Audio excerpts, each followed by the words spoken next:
Mark McCall here, judging the image Reflective Travels. I have this image at a 74 in the average category, and there's a few things that are good about it and a whole lot that's keeping it from becoming a merit. So let's talk about the good.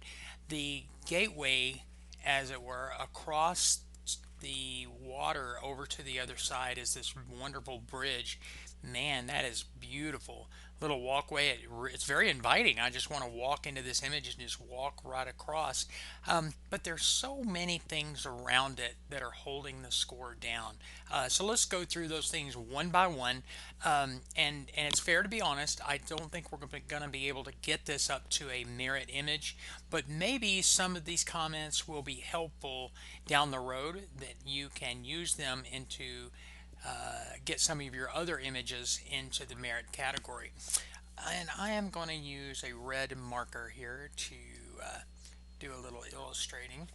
The very first thing I see is this big keystroke all the way around.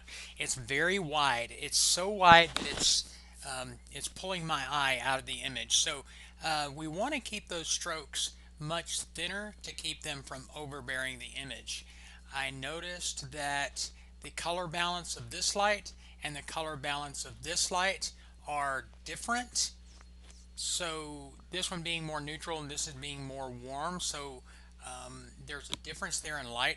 Obviously, there are different types of light, but you definitely want those to match. I see this white area right here in the middle of the image that's distracting. If you're ever wondering what might be a problem, turn your image upside down and your eye will immediately go to the area of highest contrast, and usually that's a problem. So let's go ahead and try that. We're going to go to image, rotate 180 degrees, and of course our eye goes right to this area here.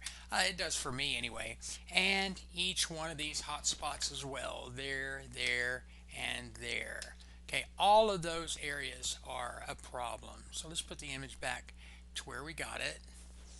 Okay, there's a few other areas of concern.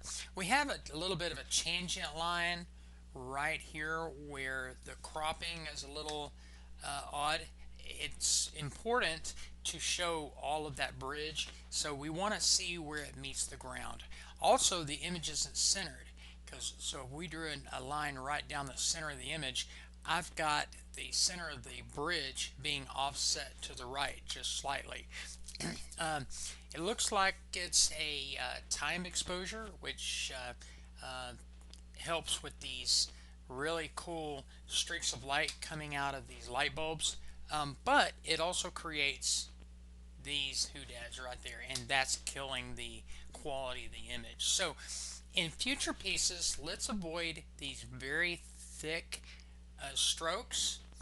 Let's try to get our, let me go back in our history. Let's try to get our light to match as far as the color temperature of our lights.